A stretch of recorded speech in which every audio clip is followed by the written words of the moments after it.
Hello दोस्तों, मैं अनीस आज फिर आपके लिए एक नया चैप्टर इनइक्वलिटी लेकर आया हूं। और आज इस चैप्टर को हम लोग पूरी अच्छी तरह से कंप्लीट कर लेंगे। इसकी सारी बेसिक बातों को भी जान लेंगे कि क्या क्या इसमें सारे बेसिक टर्म होते हैं। और उसके बाद कोशिश ये रहेगी कि आज ही चैप्टर ये ख़त्म हो जाए। तो आइए हम सबसे पहले इसकी बेसिक बातों को जानते हैं।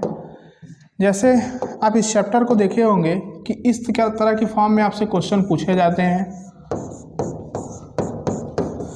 इस तरह से कुछ क्वेश्चन आपके पेपर में आता है और लोगों को बहुत दिक्कतें आती है इससे क्वेश्चन को देख करके कि इनको कैसे जल्दी किया जाए।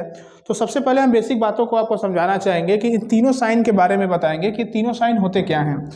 इस वाले साइन को हम करते हैं ग्रेटर साइन, ये होता है ग्रेटर इज इक्वल टू, और ये होता है इज इक्वल टू का साइन। जैसे इस वाले साइन का मतलब क्या होता है कि हमेशा, जैसे इसके लिए एग्जांपल मैं लूँ, अगर मैं यहाँ लिखता हूँ 8 और यहाँ लिखता हूँ 7, तो हमेशा जो ये वाली वैल्यू होगी वो बड़ी होगी, यानी जिधर उसका मुंह खुला होगा वो वाली वैल्यू बड़ी होती है।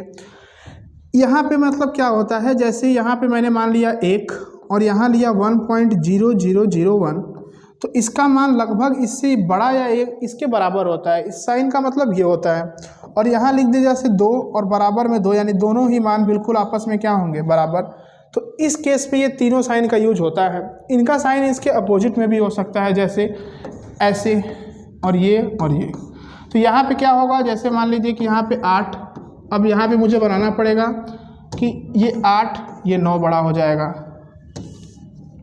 और फिर यहाँ पे इसके लिए जैसे मैंने यहाँ पे लिखा 2 और यहाँ लिख दिया 2.002, तो ये वाली जो वैल्यू होगी वो वाली क्या होगी, बड़ी होगी और या तो इसके बराबर में होगी। और यहाँ पे वही पुराना मैटर 8 = 8, मतलब कोई भी एग्जांपल हम ले सकते हैं इसको दिखाने के लिए। लेकिन दिक्कत ये आती है कि जब ये क्वेश्चन नंबर्स में होते हैं तब तो हमको आसानी से समझ में आ जाता है, लेकिन जब ये नंबर हमको दिए रहते हैं लेटर के फॉर्म में, तब हम इनको कैसे करते हैं, तो ये अब समझने वाली बात है। तो सबसे पहले हम क्या करेंगे कि इनको हम बेसिक समझेंगे कि बेसिक तरीके से वैल्यू पुट करके इन क्वेश्चंस को कैसे किया जा सकता है। फिर हम डायरेक्ट तरीका भी सीखेंगे। जैसे मैं यहाँ पे कुछ इनका अगर वैल्यू एज्यूम करता हूँ, तो मैं अगर मान लेते हैं कि डी को मैंने 1 मान लिया, अपने मन से कुछ भी मान सकते हैं, 2 3 4। उसके बाद मैंने सी को भी मुझे 1 ही मानना पड़ेगा क्योंकि दोनों की वैल्यू इक्वल है। अब बी का मान मैं इसके बराबर भी मान सकता हूं और इससे बड़ा भी लेना ही पड़ेगा क्योंकि वैल्यू बड़ी होती है और या तो बराबर होगी। तो मुझे ए का जो मान होगा वो मुझे लेना पड़ेगा कितना, हमेशा 2 से ज़्यादा लेना पड़ेगा, 3। अब मैं अगर आपसे निष्कर्ष पूछूं कि ज़रा बताइए क्या ये वाली वैल्यू सही है कि गलत, तो आप कहेंगे कि सर ये वाली वैल्यू यहाँ पे 3 होगी और यहाँ पे 1 होगी, तो ये वाला मान बिल्कुल सही है। मैं बोलूँ कि क्या इसका मान ये सही है, तो आप कहेंगे कि ए का मान तो 3 होगा और डी का मान 1। तो ये 100% कंक्लूजन ये कह रहा है कि ए का मान हमेशा ही क्या होगा, डी से बड़ा होगा। तो मैं इस छोटे वाले वैल्यू को क्यों मानूं, क्यों मैं ये कहूँ कि ये इसके बराबर हो सकता है, जो कभी हो ही नहीं सकता। फिर मैं कहूँ कि ए = डी होगा कि नहीं, तो आप कहेंगे कि ये दोनों, इसका मान 3 इसका मान 1, ये कहाँ दोनों बराबर हो रहे हैं, इसलिए ये वाला मान भी गलत है और ये वाला मेरा मान क्या होगा, सही। तो यहाँ से हम ये निष्कर्ष निकालते हैं कि कभी भी अगर रास्ते में आपको ये तीनों साइन दिख जाएं, तो हमेशा आप फर्स्ट प्रायोरिटी किसको देंगे, आप देंगे इस ग्रेटर वाले साइन को। और इसका मुंह उधर ही खुला हुआ होना चाहिए जहाँ पे वो स्टेटमेंट में खुला होगा। और सेकंड प्रायोरिटी पे रखेंगे इसको और थर्ड प्रायोरिटी पे रखेंगे आप इस वाले साइन को। अब इसको आसानी भाषा में समझने के लिए हम क्या कर सकते हैं, यहाँ पे हम तीनों साइन को बना लेते हैं। आपको मैं इसको मैं बना देता हूं कि ये आईएएस की नौकरी है। ये सबसे बड़े एग्जाम की नौकरी होती है आईएएस की। ये आपकी नौकरी है एसएससी की, और इसको मैं मान लेता हूं कि ये ग्रुप डी की नौकरी है। अब आप खुद बताइए, अगर तीनों नौकरियां आपको मिल रही हैं, यानी एक ही स्टेटमेंट में ये तीनों साइन आ रहे हैं, तो सबसे पहले आप कौन से साइन को आप चूज करेंगे, तो सबसे पहले आप चूज करेंगे किसको, आईएएस की नौकरी को। उसके बाद अगर ये नहीं है साइन, ये दोनों साइन बीच में आ रहे हैं, तो आप एसएससी वाले को चूज करेंगे। और अगर कुछ भी नहीं है तो आप नीचे सबसे 4th क्लास की नौकरी को चूज करेंगे, कुछ भी नहीं है आपके पास तो ये ऐसी चीज़ें आती हैं। मतलब कहने का इतना सा है कि हम इसको रखेंगे अपने फर्स्ट प्रायोरिटी, ये सेकंड पे और ये थर्ड पे। अगर ये तीनों रास्ते में आ जाते हैं तो हम पहले वाले को चूज करेंगे, अगर ये दोनों आते हैं तो मैं इसको करूँगा, और ये पहला तीसरा आता है तो मैं तीसरे पहले वाले को यूज करूँगा। आइए हम क्वेश्चन को करते हैं स्टार्ट, और पहले क्वेश्चन से हम इस क्वेश्चन को करना स्टार्ट करते हैं चैप्टर को।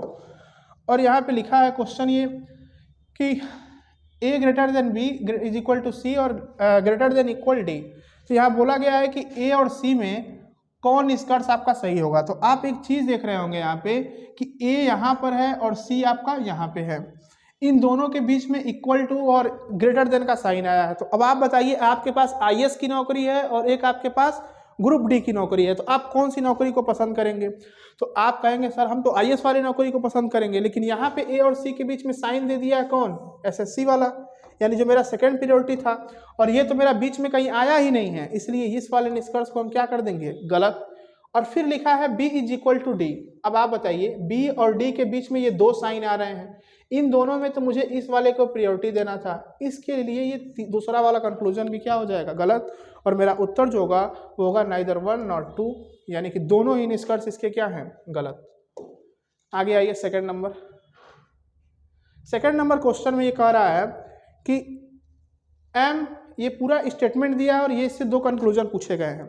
तो आप देखेंगे कि यम और टी के बीच में ये दो साइन आ रहे हैं, एक आ रहा है ग्रेटर देन इक्वल और एक आ रहा है ग्रेटर देन।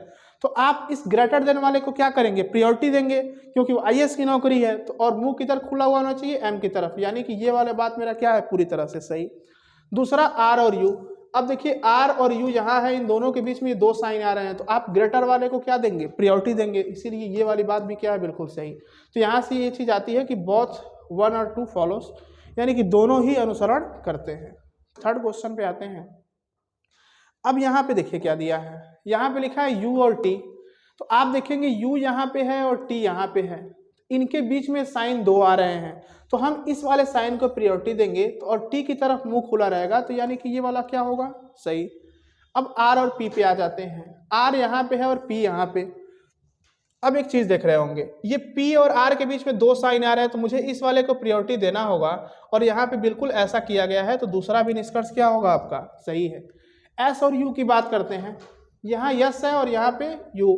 तो आप देख रहे हैं कि U और S के बीच में दो साइन आ रहे हैं, तो आप प्रायोरिटी किसको देंगे? ग्रेटर वाले को, और मुंह किधर खुला होना चाहिए? S की तरफ। तो यहाँ ये भी खुला है, इसलिए यहाँ पे तीनों निष्कर्ष आपके सही हैं। तो हम चौथे नंबर विकल्प को चयन करेंगे, ऑल फॉलोज।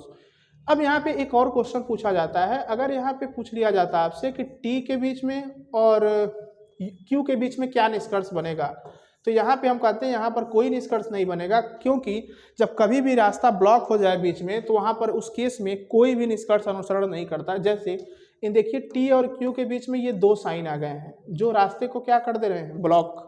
ऐसे ही अगर ऐसे रास्ता ब्लॉक हो जाए, तो देखिए यहाँ पे भी रास्ता ब्लॉक हो गया, तो ऐसे में हम कोई भी निष्कर्ष नहीं दे सकते हैं। दोस्तों चीजें समझ में आ रही होंगी, उम्मीद करते हैं। आगे देखते हैं। अब यहाँ पे सी और ए के बीच में निष्कर्ष पूछा है, तो हम देखेंगे ए यहाँ पे है और सी यहाँ पे, इन दोनों के बीच में दो साइन, एक आईएएस की नौकरी, एक ग्रुप डी की नौकरी, तो हम तो आईएएस वाले को पसंद करेंगे, तो सी वाले की तरफ मुंह खुला हुआ होना चाहिए, तो पहला आपका क्या होगा? सही। और दूसरा में देखिए ए की तरफ मुंह खोल दिया है, ये बात क्या है मेरी? गलत है। तो यहाँ पे आपका केवल पहला अनुसरण करेगा। Next question. अब यहाँ पे देखते हैं दोस्तों, ये ए और सी के बीच में निष्कर्ष पूछा है। अभी मैंने आपको कुछ देर पहले बताया कि कंडीशन ब्लॉकिंग सिस्टम क्या होता है। दोनों का रास्ता ब्लॉक हो गया, देखिए ए और सी तक पहुंचने का रास्ता ही नहीं है, एक का इधर मुंह खुला है, एक का इधर। तो इस कंडीशन में हम क्या करेंगे कि ए और सी के बीच में कोई भी निष्कर्ष नहीं दे पाएंगे, इसलिए तीनों ही निष्कर्ष यहाँ पे क्या होंगे? पूरी तरह से गलत, और आपका आंसर होगा नन फॉलोस।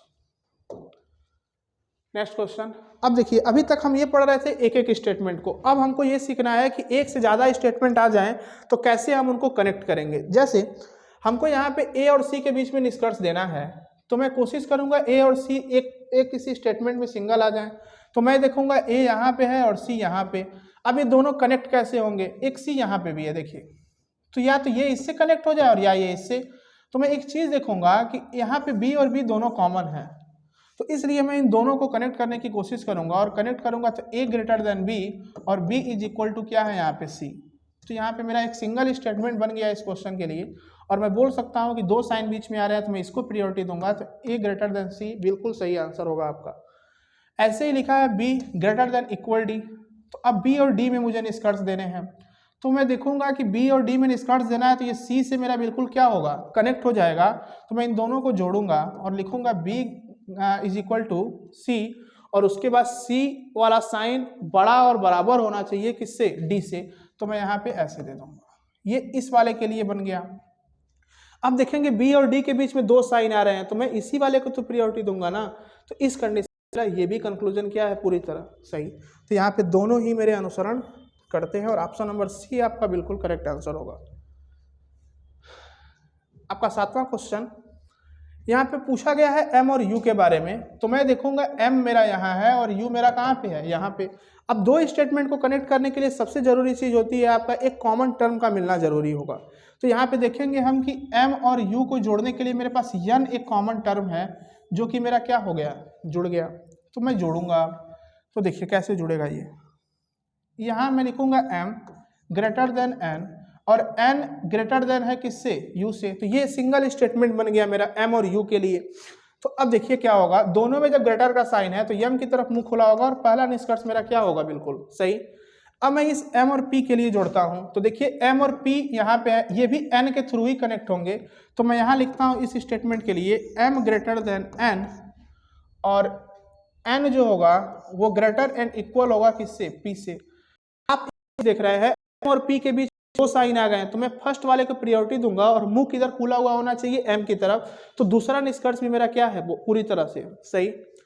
r और u में देखिए r यहाँ है, u यहाँ है, ये भी n के थ्रू ही कनेक्ट होंगे।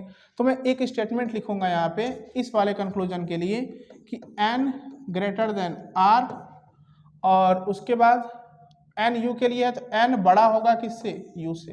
तो ये मेरा बन गया एक और स्टेटमेंट इसके लिए। और यहाँ पे आप देखेंगे r और u, तो r और u यहाँ पे है, यानी r बड़ा होना चाहिए और u क्या होना चाहिए, छोटा। लेकिन यहाँ पे बोल दिया कि u बड़ा है और r छोटा है, इसलिए ये मेरा कंक्लूजन क्या होगा, गलत। और यहाँ से मैं बोल सकता हूँ कि पहला और दूसरा मेरा क्या होगा, सही होगा। लेकिन यहाँ पे तो आंसर गलत है, ठीक। आप इतना मानिए कि पहला और दूसरा इसका क्या होगा, सही होगा। First and second follows. दोस्तों आज यहीं तक रखते हैं, नेक्स्ट क्लास में आपके कुछ और डाउट सेशन ले लिए जाएंगे इसके। अगर यहाँ तक सारी क्लास आपको पसंद आई हो तो चैनल को सब्सक्राइब करिएगा और लाइक करिएगा, ताकि हम नेक्स्ट वीडियो के साथ किसी नए चैप्टर के साथ जुड़ें आपके साथ। तब तक के लिए धन्यवाद दोस्तों।